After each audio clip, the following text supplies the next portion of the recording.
mbote na bino bande ko balandi ya Canal King Télévision na ndenge vous allez ebele liboso ya baitando eke na bino pona Rolanda émission pona mboka actualité politique semaine où ezaki mingi dominé autour il y a invitation la fausse invitation oyo batindaki pa ya mwana mboka Martin Fayulu pe Théodore Ngoyi kouta na parquet général près à cour d'appel à Kinshasa Gombe oyo il fallait se présenter le vendredi cassé les ala qui le fausse alerte hein les aki fake news pe sous du kambuya élection oyo indirect aux aki proposé par moko ya député à Congo de Mauritanie mwana mboka Ngoyi ka Sanji pe tokolobela sous du kambuya sommet ya Goma oyo ekusangisa bongo ba chef d'état ya Congo ya Rwanda Burundi na Angola pe Uganda to fetaki anniversaire ya Nkondo Maréchal Mobutu le 7 eleki pe lisusu likambo oyo justice belge lobi ke il faut bazongisa eloko etikala ya nzoto ya Nkondo Patrice Emery Lumumba héros national to bibongo linu na ye yango tokolobela lelo invité nanga en face ezali bongo mama Chantal Bombonio azali bongo communicatrice na niveau ya Lamuka pe azali na niveau ya esi de kaka na mosala moko mbote mama mbote ndeko Piris mbote na bana Congo mbote na baimbo kanyoso na diaspora mbote penza na batu banso bazolanda biso tension zali ndenge nini après moi ba nous zaki makasi Kobanda samedi mercredi vous avez vraiment une ébullition par rapport à l'invitation les alaki fausse invitation hein sikoyo calme koti merci beaucoup nakanisi invitation aneza qui provocation basala qui pas à peuple a kobi ko talisa toujours que apporte à numéro 4 et puis peuple a gagnera toujours le roi de Korossi à Lobaki yango moko moni pression populaire ezalaki yo moko moni attitude pe détermination peuple azalaki na yango pona likambwana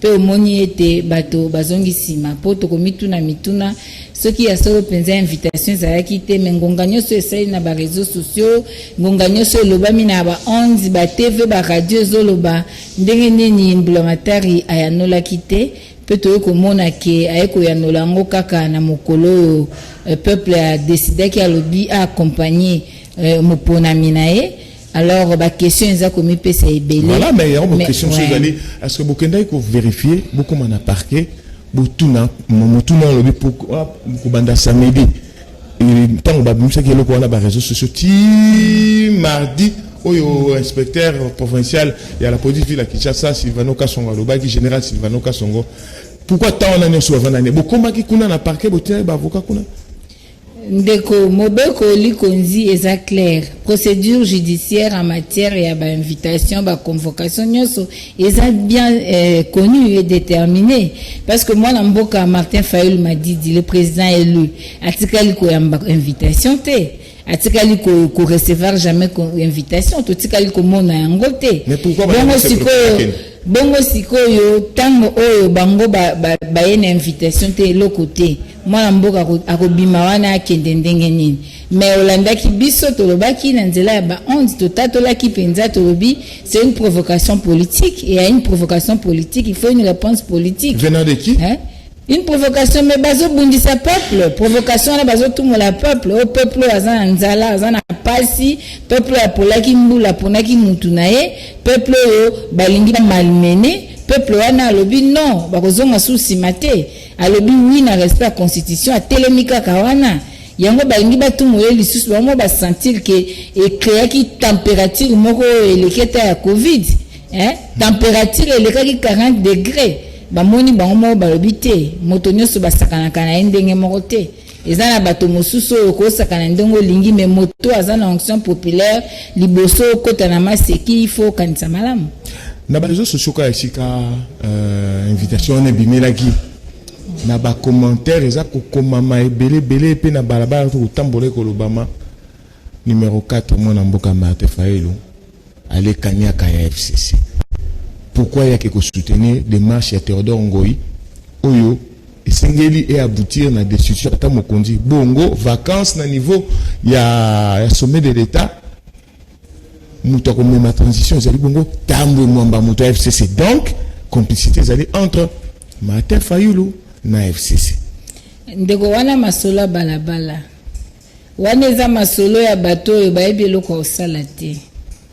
Eza masolo ya bato oyo babundaki bazwa bokonzi me bayebi ko exercer yango te. Bango nde bakoya na masolo ndengo wana. Mwana mboka Martin Fayulu abundaka kaka po na respect ya constitution. Na ko rappeler bana mboka bayeba que depuis 2015 alobaki ne touche pas mon 220. To telemelaki troisième mandat ndeko Kabila. Azoba projectile na moto. A riskaki liwa nae pour dire non na dérive dictatoriale. Moi mboka Martin Fayulu Madidi azali moto yo abundaka toujours pour na respect constitution yango moni na 2016 alobaki na ko siéger lisusu na parlement te parce que constitution peut singa 5 ans. Ce qui n'a glissé na kati ya parlement elingo loba na escroquer peuple. Atikalaki loyal en lui-même et loyal envers la République. Aboyaki ko siéger na parlement atiki a renoncé ki na ba émolument na ye. C'est ça la nature de l'homme politique oyo le lot ozobetela lisolo. C'est ça son parcours. C'est-à-dire pour le respect de la constitution andimaki atika ba émolument na ye. Et puis moi la mboka oyo après publication des résultats 2018 a telemi à lobby non. Il faut n'abonder la respect à la Constitution. Article 5. Et le but la souveraineté émane du peuple. Et Sengeli n'abonda pour la vérité des hommes. Il est cohérent dans son combat. Et Azamwa Mboka Oya Boya qui ba offre diabolique Oya qui brader souveraineté à peuple. Aboya qui cause la vice-président la Mboka Oyo. Aboya qui ne se va proposer qui est. Mais c'est pas à cet homme. Ndelele bakoyi koloba ça la rétropédalage. Non. Même si c'est comme ça. Yango na lobby na yo. Résultat pour na mbalo. Il y a pas ba circonstance où ya pas so eleki cause projectile na mutu ezate. Issu ce qui azalaki corruptible. Tamso akomaka premier ministre avant Chibala. Tamso akomaka avant Badibanga. Mais azakunate il n'a pas de prix, bah ressemble à combien? Quelqu'un qui regorge plus de 80 millions de Congolais na Simanae. Bah ressemble à combien? Donc c'est pour dire ceci. Bande na biso batika o to benga ka ba trompe l'œil. Eza na sens te. Et sengeli batika yango pona nini? To rappeler mémoire à peuple. To zaki ana ville Kinshasa to mona ki bande ko na biso ndenge ba bundi bitumba bango mo ba lobi ke ba sénateur na bango ba corruption. Balani ba votaka ntambo mwamba. Eza batalamuka. Batika okosa peuple. Bango baza ya libala FCC cash. Tambo mwamba za bango nyoso baza ba kabiliste. Bango nyoso basali famille moko ba na pouvoir lelo. Lelo bango ba holoba ke le président Martin Fayulu azo jouer pour tambo mwamba zalawana. Tant bango ba voter ki tambo mwamba à travers ba sénateur na bango na Sénat pour kamba Sénat s'il vous plaît. Pour kamba Sénat ba ba kité ki mobeko li konzi lobby en cas d'empêchement et de vacances ou indisponibilité à l'institution président de la République, c'est le président Sénat Moutaoussa intérim. Ba ba ki angote. Donc pour dire que mbeli na remoko ezokatayo, il faut que tu t'assumes. Mais ezate à kozongisa ko kosa peuple que le président Martin Fayulu a comme la FCC, non, c'est pas ça. Tant de ça qui marche contre Malonda. Il dépend c'est ça qui marche té. Et ça qui peut marcher contre Malonda. Ndonene le baki était IDP saisoni na Genève, saisoni la muka. Toyoka ki bango balobi. Mais le reste qui te peut se positionner à biso. Ceux qui par hasard coïncident dans la position à FCC. Donc l'IDP peut à lobby qui est comme une FCC. Donc comprenez qu'à qui est jeune à bango. Voilà, maman. Est-ce que nakotala makambo ndeko kende boy. Moi mboka Martin Fayulu a kobaka kaka ko soutenir démarche wana ya maître Théodore Ngoy. Il faut pas qu'on paie sa peuple confusion. Moi la mboka Martin Fayulu le 22 août na Sainte-Thérèse a lobelaki déjà violation en constitution na kati ya nomination ba juge ya cour constitutionnelle. Okay. Est-ce que Théodore Ngoy azalaki? Faut pas toquer sa peuple, tous à la juste envers nous-mêmes. alobaki déjà pour la violation wana eza haute trahison. Est-ce que Ndeko Théodongo yazalaki? Donc Constant Ezagi à part, il y a Ndeko Théodongo. Mais lui c'est un leader, il n'est pas dirigé par Théodongo. Okay. Théodongo a rendre visite, a kotala. Il fut aussi l'un des candidats président de la République. Pourquoi on attend na lobi batu nyonso bazoya et pas président élu. Pourquoi baoya kasiko? Pourquoi un frère a outi libanda 6 mois après na ba ozana au risque azongi na kitu na biso ba bantu, qu'est-ce qu'on fait? Oga ko pete mbotete ba swahili ba lobaka pole bangala bayaka upesi mboto ebinde ko boni kote outi na yoka ki petango beta ki masolo le bele mamba ba juge ya cour constitutionnelle ngana ko sala démarche bu. Le président élu soka le bien de soutenir démarche nyoso ezali pour na respect à constitution lisu munye zana. Il faut pas que le président élu na combat na ye koya ko latisa ye kazaka Théodongo non. Donc ezali bazela ba problème na bango musuna Théodongo basala ngo à part. Mais il faut laisser l'élu du peuple. Le président élu a parlé de ça le 22 août na Sainte-Thérèse. À son arrivée. À son arrivée. À Koutana de Théodongo. Maman to poussani moi moqué parce que ma sujet est belé. Likambu ya élection indirecte pays constitutionnelle hein. Ah wa mwana mboka Théodongo Ngoïka Sanji a proposé ngo bibela ngambo la bino et comme ce problème. Est-ce que ça n'existait pas? Et ça sous d'autres cieux, ça la élection indirecte, pour président de la République et pas pour un peuple. Mais le problème, la comparaison n'est pas raison. Ce n'est pas parce que ça se fait ailleurs que il faut tout ça copier-coller.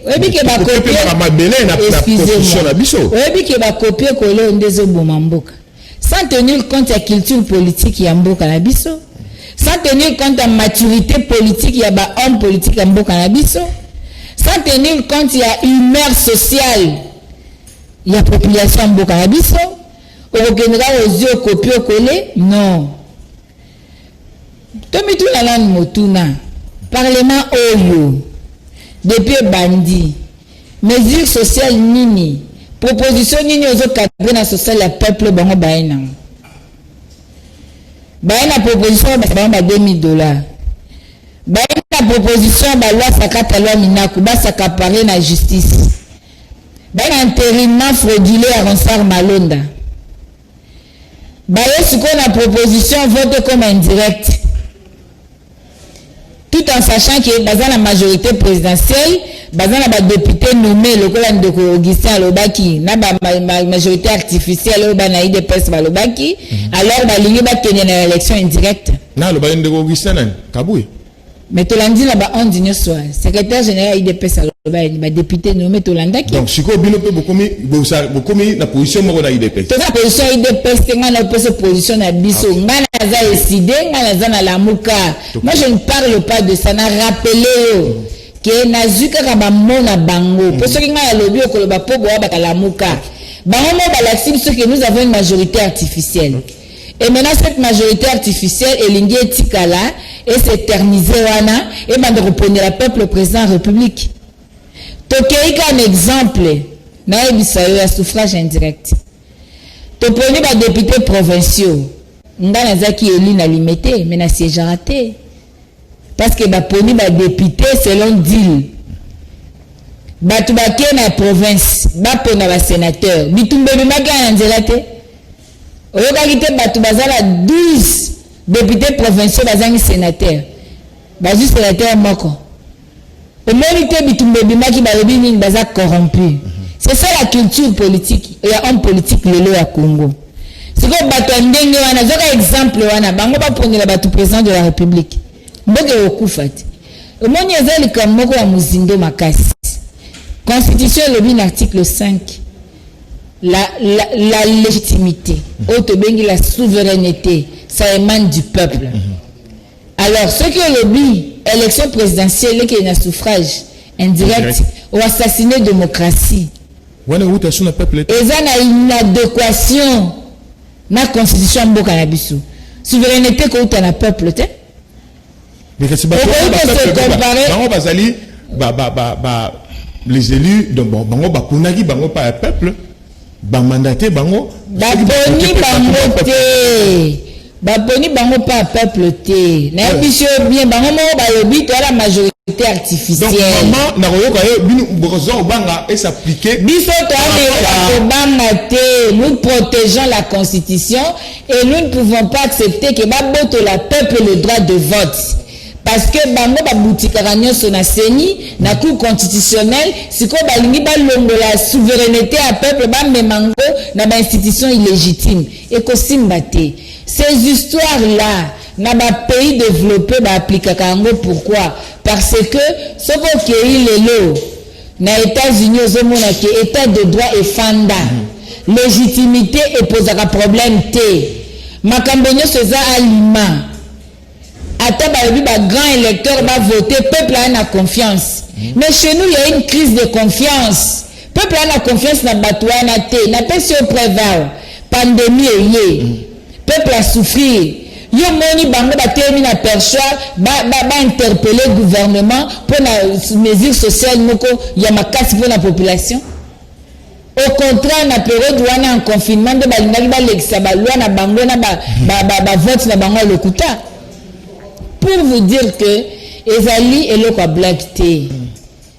Mboka Ezali n'a problème. Le pays va très mal. Il faut que ça la non ba réforme. Okay. Il faut te doter le pays na ba institution, na ba animateur légitime pour te assurer le développement durable. Dena sima makambo mosusu to kotala ngona sima. Mais lelo oyo urgence le peuple a souffrir. Qui parle de ça? Maï est comme Bokilo, courant est comme Bokilo, insécurité bas son plein, Nambambo Kanyoso à Congo, même la ville province à Kinshasa. Tout le monde a un phénomène Kingabo Awa. Tout le monde a Makambo Belé. Qui en parle? Quel est le député a interpellé un ministre intérieur? Pour amiga expliquer tu vas comprendre qu'est-ce qui s'est réellement passé na Kingabwa. Silence radio. Mais la priorité aujourd'hui est la stratégie pour ne confisquer votre peuple. Non. Mais les Cambongo ils ont le baba ils ont le baba Kingabwa les Cambongo ministre le belango pena noa. Mais bauti ko kanga moto moko azaki na banza adjoint soki directeur adjoint ya maison civile tata mokonzi ba le belango suni parce que ba tiaki yango ba sa banquette ba esi ba kangi ba obenga susu ndeko wa kankonde ponani ndeko problème ezali ya ko kangaka batute. Ça ce n'est pas l'état de droit. Mobeko likonzi le peuple a droit à l'information. Le peuple doit comprendre ce qui s'est réellement passé. Les députés doivent comprendre. Ceux qui basent les députés à peuple, ils doivent se sentir obligés de connaître ce qui s'est réellement passé. C'est la rentrée parlementaire parce que oui, ça s'annonce et vous allez à moto. Papa, si tu as dit l'émotion, rentrée parlementaire et Koya, mais Nicolas ne se le qui. Pour la sécurité à Mboka, c'est extraordinaire. Ils ont un problème, ils ont prohibé aux Hollande. Pour la sécurité à peuple congolais, si et seulement si, Bazaba élu à peuple. Dans le but la priorité ce n'est pas ça.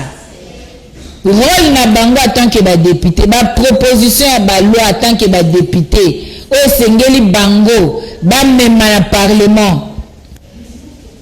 Oh, que ça, peuple, moi, ouf, il y a soulagement. Et ça, wapi. Et ça, là, moi, mon corps, balingi, oumela na pouvoir, confisquer pouvoir, dribbler population. Non, on n'a pas besoin de ça. Mais bon, tu as un message à l'hôpital, mon hôpital, il y a tordeur, on a qui s'ento, bakuluna, bakoti na hôpital, yibi 5 bébés. Non, téléspectateurs, on a pour vous dire que il y a une guerre pour une insécurité, peut-être un gars ou babo. En parlant de l'insécurité, sommes ça les matin, les ça les makuna na goma. Wapi président ya Congo Félix Antoine Tshisekedi Tshilombo kozala président ya Angola kozala ya Uganda kozala ya Rwanda kozala ya Burundi kozala sika bakovanda te po baeba comment sécuriser le peuple congolais surtout bandeko na biso bazali na est ndeko likambo ya ndeko alobi wana nayebi te parce que authenticité nango nayebi te mais eloko ya insécurité c'est partout bazobenga biso butu moi machanta bolobela biso bana mombele bazoloba bana kauka bazoloba bana masina bazoloba bana ya malweka ngaliema partout insécurité ezaka na problème akoloba te kaka na est oui na est parce que les étrangers viennent baosa la loi bazo créer la génocide bazo créer ba makambo mais siko insécurité wana po aussi là tous a besoin sommet wana te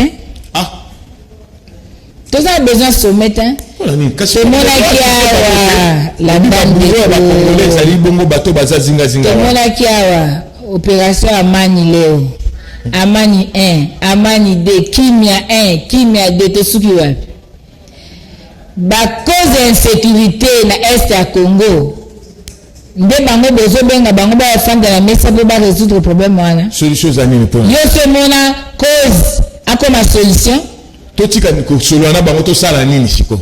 Problème ezali boendeko. Mwana mboka Martin Fayulu alobi na biso le 2 août nous devons crier, nous devons dire à la face du monde qu'il y a eu réellement génocide au Congo. Nous devons rappeler tous les états-majors mondiaux qu'il y a un rapport mapping et l'accent appelé l'agresseur à Congo. Nous devons rappeler l'histoire pour dire qu'il y a eu la guerre de 6 jours à Kisangani. Les gens sont morts. Et par les misami bien noir sur blanc, Rwanda, Uganda, Burundi, bango nyonso bazo agresser biso. Tokosala bango sommet pour tozwani. Il faudrait que tous la responsabilité na biso. Le président Martin Fayulu alobaki na campagne ya lobi, soki ye aleki ako délocaliser camp Kokolo. Ako sala état-major na Beni. Ako armée comme na éducation na recherche que ça na pourcentage à makasi na budget ya mboka tout le monde va président Félix Palo ngai nazoloba na yo soki ozosa copier coller au sein le côté il faut oloba eloko outil naturellement eza ambition vision pe idéal à combat moto donc qui ngana lobi na yebo je parle du programme ya campagne ya président Martin Fayulu Madidi c'est un programme à la Mouka c'est un programme à la Mouka c'est la seule solution le lobby se to réussir les Cambouana c'est doter le pays des dirigeants et des institutions légitimes. Parce que cette crise à légitimité depuis 60, ils ont fermé la porte, n'a pas étranger, n'a pas voisin, que ça va comme la cour de récréation. Nous devons faire des réformes, même dans le système de défense et de sécurité na biso. Même dans CENI, dans la Cour constitutionnelle, dans l'institution d'appui à la démocratie, pour que tous les bateaux soient légitimes, qui ne seront redevables qu'au peuple congolais, de façon que tout tient armé la biso comme priorité de priorité. Mobutu Alobaki, même si n'a pas d'accord na phrase n'a été, mais il a exprimé quelque chose. Alors il faut faire même l'accord avec le diable à Kosala Ango pour la sécurité à Congo. Alors il y a un maître à Congo et que il faut comme ça, nous devons avoir des dirigeants Oyo, Bazali, redevable par peuple, Bazali na amour, na patriotisme, et puis Bazali qu'on joue responsabilité la maman en tant que ma parent. Quelqu'un qui viole tes enfants, qui viole ta femme, qui pille tes richesses, qui n'a jamais eu coltan à Mabélé Naé, mais qui est premier producteur mondial à coltan, quelqu'un qui exploite gaz méthane à la Kivu, quelqu'un au hasard qui fait l'atrocité en dengue, c'est lui qui sera dans la table, ceux qui sur la table pour me sauver la Makamba Congo. Est-ce que Congo manque de gens? Donc, Maman Chantal, dans la Mouka, vous avez soutenir position, il y a des ONG au niveau, il y a SCO, qui va installer tribunal international pour la RDC à Congo. On doit avoir un tribunal pour RDC de Konangaï. Plus de 8 millions de morts. Na le but de soit qui s'est bango à tort, bango ba bibino moko, bobo yebi makabobo osala. Congolais bazali. Na le but il y a plus de 8 millions de morts. Yo omo nango pamba, mais on peut sa valeur na 800 000 morts rwandais ben nango génocide. Combien de gens sont morts? Tout le monde dépose. Si tu cracher sur mort ya bande cannabis, tu cracher sur l'histoire en mboka cannabis ndeko. Non. Un ambassadeur, donc on a bien que bon, à cause ambassadeur parce qu'il y a que Batindi a une mission à y, il y a que cracher sur les morts, a que défier tout un peuple. Peut-être qu'il y a la liberté, jamais. Le peuple doit se prendre en charge. Papa Étienne de Rez mémoire à l'Oba Kinabiso. Nous ne devons pas accepter cela. Armée Nabiso, Tozana ba lieutenant. Ba généraux bato ya makasi o batangi na ba Vietnam na ba Israël tozaki na ba béret rouge ba béret vert tozaki na ba commando de choc eza na ba rive gauche ba brigade ya ba Mbuza mabe tout ça ba généraux ya kafu est-ce que maël ezangi na armée na biso mais ezali question il y a côté budget consistant en armée. Et des questions pour revaloriser l'armée. Et des questions à côté de moyens. La mesure. Mise en place sécurité que ça ne suffit pas. On n'a pas besoin de on n'a pas besoin de ça. Gérer, c'est prévoir, c'est commander, c'est coordonner, c'est contrôler, c'est administrer. C'est organisé. L'armée n'est pas organisée. Fayol a ebisaki biso bien principe management. Okoki mangote. Et sengeli moto yeba. Planning ezandengeni. Comment organiser l'armée? Comment identifier nos éléments? Quels sont les moyens de leur politique? La promotion dans l'armée se fait sur base de quels critères? Il faut un toilettage. Donc, armée la mission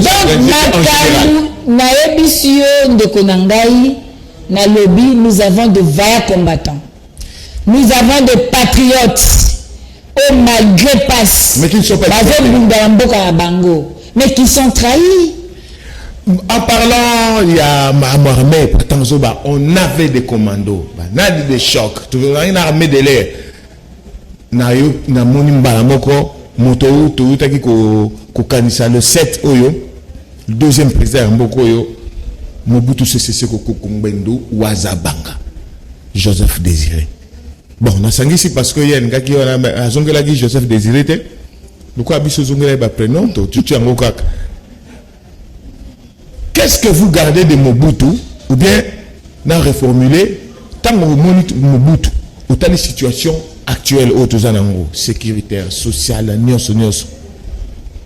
Est-ce que aux avez ça raison ou le baka après moi c'est les délige pe bokokani sangai. Bon, merci. Bah changer la histoire. Parler du Congo sans citer Mobutu, c'est une ingratitude. Mobutu au pouvoir, Rwanda ko sakana Congo te. Mobutu au pouvoir, Ouganda au sakana Congo te. Ni même Angola, ni Zambie, ni même République centrafricaine, ni Ouganda. Mobutu au pouvoir, na monarchie unité nationale, na monarchie cohésion nationale, na monarchie compte de ville à Kikanda, moto aba Congo, ba voter na Kivu. Na monarchie Mama Zuzu Ambombo, ba voter na ba Congo. Mobutu au pouvoir, l'intégrité territoriale. Mabele à Congo ezalaki protégé. Moto akoka ko sakana ba Congolais te. Quel que soit ba côté négatif na yé, mais la défense ya mabele ya bakoko. Cette fierté d'être congolais, d'être zaïrois, malgré détérioration et tissu économique. Il avait raison. Donc, pour vous dire que Mobutu au pouvoir, Rwanda n'avait aucun mot à dire. Rwanda regarde que Sakalana Congo te. Yango wana omoni que lelo ce qui muto beta histoire à Congo a sauté Mobutu a une histoire te et puis aza dina aux congolais te. Mais ba promettre ce corps. Ba pesa qui est ba kombo nyonso ya ba diable. Ba bengi dictateur. Mais quand on viole la constitution, on veut faire quoi? Dérive dictatoriale. Quand on veut confisquer le droit de vote, on veut faire les dérives dictatoriales pour dire que Mobutu, oui, azaki na côté négatif na ele kwa mutu nyonso, mais azaki moto ya mwa nzombo oyo Rwanda kwa kosaka na bisute. Voilà, Maman Chantal tukum vraiment na suka momoko par rapport à la cohésion na kati la muka po to mo batu mususu ba komi ko koloba makambo le contraire et zo banate bazali wapi. La Mouka, c'est l'esprit du peuple. La Mouka, c'est pour le peuple. La Mouka n'est plus l'affaire des leaders. Nous savons que la Mouka, comme plateforme, nous avons 4 leaders. Le 29 juillet, dans le Lubumbashi, après le présidium, c'est là qui communiqué final, réaffirmer qui victoire et porte étendard na bango Martin Fayulu, et puis s'engager qui dans l'unité de l'action pour mobiliser le peuple pour le respect du choix de l'électeur congolais. Donc c'est ça la Mouka. Alors Bissonio Sobana Congo, génération consciente, c'est ça la Mouka. Nous devons comprendre que Congo mon pays, RDC ma patrie, Congo nde yangana na mabele musuite funa bunda po na Congo. Et puis na bunda pas au nom des individus mais au nom du peuple congolais pour l'intérêt national. C'est ça la Mouka. Donc la Mouka reste unie et indivisible. La Mouka est zawana. La Mouka ezali kotambola yo za la Mouka nga za la Mouka. Ce qui la Mouka ezalaki te de le 9 oyo tolingaki tomona makambo susu.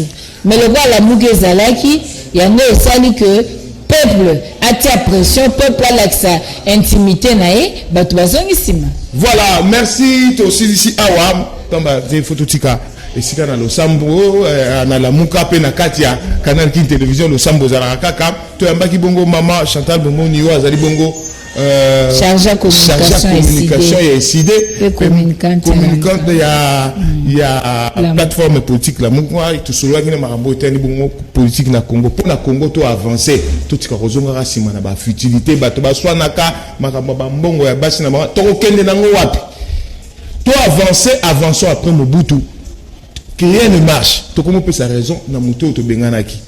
Tala buzuba. Congo kende liboso, tout tika ba futilité, tout tala liboso. Idéal les alliés congolais alliés à bien à bénéficier de la richesse nae. Boboto maboto mabi.